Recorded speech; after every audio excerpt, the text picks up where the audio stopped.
Hello everyone, welcome to Exam While Learning. മക്കളെ നമ്മളെ Christmas എക്സാമിന് ഇനി കുറഞ്ഞ ദിവസങ്ങൾ മാത്രമാണ് നമ്മളെ മുമ്പിലുള്ളത്. അപ്പോൾ എല്ലാവരും അതിനു വേണ്ടിയിട്ടുള്ള ഒരുക്കങ്ങളൊക്കെ തുടങ്ങി എന്ന് വിചാരിക്കുന്നു. കൃത്യമായ ഒരു പ്ലാനിങ് നമ്മുടെ കയ്യിൽ ഉണ്ടാവണം കേട്ടോ. ഏതൊക്കെ ചാപ്റ്റേഴ്സാണ് എക്സാമിനുള്ളത്, ഏതൊക്കെ ടോപ്പിക്സ് നമ്മൾ കവർ ചെയ്തിട്ടുണ്ട്, ഇനിയും നമുക്ക് അറിയാത്ത വല്ല ടോപ്പിക്സ് ബാക്കിയുണ്ടോ, അതൊക്കെ ഒന്ന് നോക്കി അതിൻ്റെ അവസാന ഘട്ട പ്രിപ്പറേഷനുകൾ നടക്കേണ്ട ഒരു സമയമാണിപ്പോൾ. നമുക്ക് എന്ത് ചെയ്യണം, നമ്മളെ പാരൻസിന് മുമ്പിലും ടീച്ചേഴ്സിന് മുമ്പിലും കാണിച്ചു കൊടുക്കാൻ പറ്റണം. കഴിഞ്ഞ ഓണം എക്സാമിനേക്കാളും കൂടുതൽ മാർക്ക് എന്ത് ചെയ്യും ഞാൻ ഈ ക്രിസ്മസ് എക്സാമിന് നേടിയിട്ടുണ്ട് എന്ന് എന്ത് ചെയ്യണം, നമുക്ക് കാണിച്ചു കൊടുക്കാൻ പറ്റണം. അപ്പം എല്ലാവരും റെഡി അല്ലേ?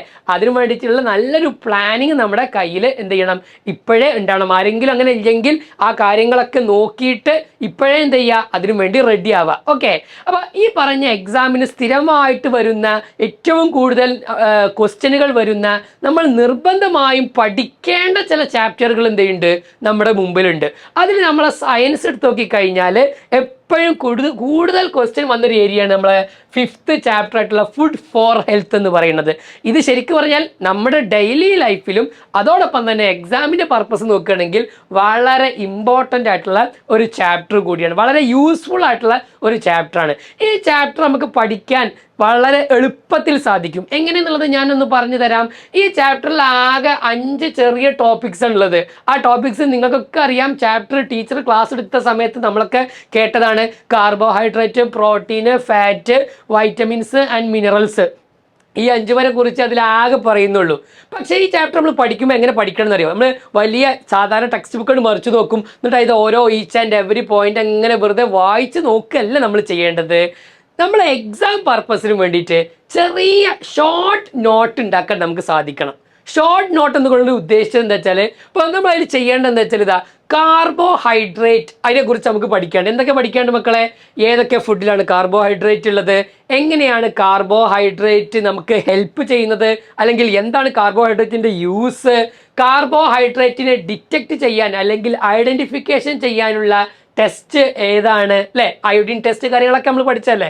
അപ്പോൾ അതേതാണ്, അങ്ങനത്തെ കാര്യങ്ങൾ, അല്ലെങ്കിൽ ഇതിൻ്റെ അഭാവം മൂലം വല്ല രോഗങ്ങളെ കുറിച്ചും ടെക്സ്റ്റ് ബുക്കിൽ പറയുന്നുണ്ടോ, അത്രയും 3-4 പോയിന്റേ പഠിക്കുകയുള്ളൂ. ഓക്കെ, അതേപോലെ പ്രോട്ടീന്, ഡിഫറെൻറ്റ് ടൈപ്പ് പ്രോട്ടീനുകൾ ഏതൊക്കെയാണ്, ഫാറ്റുകൾ ഏതൊക്കെയാണ്, വൈറ്റമിൻസ് ഏതൊക്കെയാണ്, അല്ലേ? വാട്ടർ ഡിസോൾവ്ഡ് ആയിട്ടുള്ള വൈറ്റമിൻസ് ഉണ്ട്, അതേപോലെ അല്ലാത്ത വൈറ്റമിൻസ് ഉണ്ട്. മിനറൽസ് ഏതൊക്കെയാണ്, അയേൺ പോലെയുള്ള ഏതൊക്കെ മിനറൽസാണ് നമുക്ക് അത്യാവശ്യമുള്ളത്. ഇവിടെയൊക്കെ നമ്മൾ പഠിക്കുമ്പോൾ ഒരു 3-4 കാര്യങ്ങളെ പഠിക്കുള്ളൂ. ഇതിനൊക്കെ യൂസ് എന്താണ്, ഒന്നാമത്തെ കാര്യം. അപ്പോൾ നമ്മൾ ഒരു ഷോർട്ട് നോട്ട്, ഈ ഷോർട്ട് നോട്ട് എന്തിനാണെന്നറിയോ?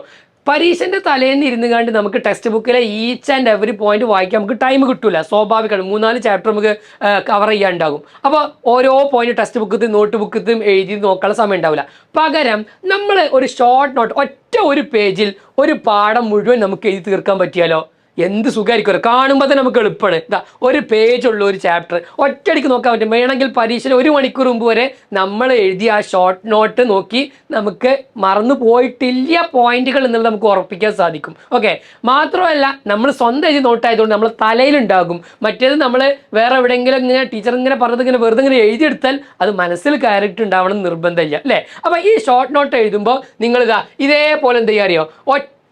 ഒരു പേജിൽ തന്നെ എഴുതാൻ വേണ്ടി നോക്കുക. ഒരു പേജ് എടുക്കുക, വലിയൊരു A4 എടുക്കുക. ഓക്കെ, ഇവിടെ ലാൻഡ്സ്കേപ്പ് ആക്കിയിട്ട് ഇതേപോലെ ഇങ്ങോട്ട് പിടിക്കുക.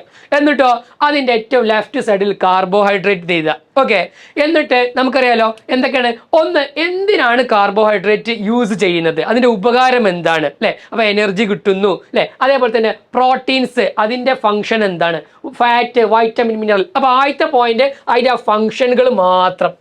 രണ്ടാമത്തെ പോയിന്റ്, ഏതൊക്കെ ഫുഡിലാണ് ഈ പറഞ്ഞ കാര്യങ്ങൾ ഉള്ളത്, അല്ലേ? ഏതൊക്കെ ഫുഡിലാണ് കാർബോഹൈഡ്രേറ്റ് ഉള്ള ഫുഡുകൾ ഏതൊക്കെയാണ്, പ്രോട്ടീൻ ഉള്ള ഫുഡ് ഏതൊക്കെയാണ്, ഫാറ്റ്സ് ഉള്ള ഫുഡ് ഏതൊക്കെയാണ്, അതിൻ്റെയൊക്കെ എക്സാമ്പിൾ നമ്മുടെ ടെക്സ്റ്റ് ബുക്കിൽ നോട്ട് ബുക്കിലുണ്ടല്ലോ, അത് കറക്റ്റായിട്ട് എഴുതിക്കുക.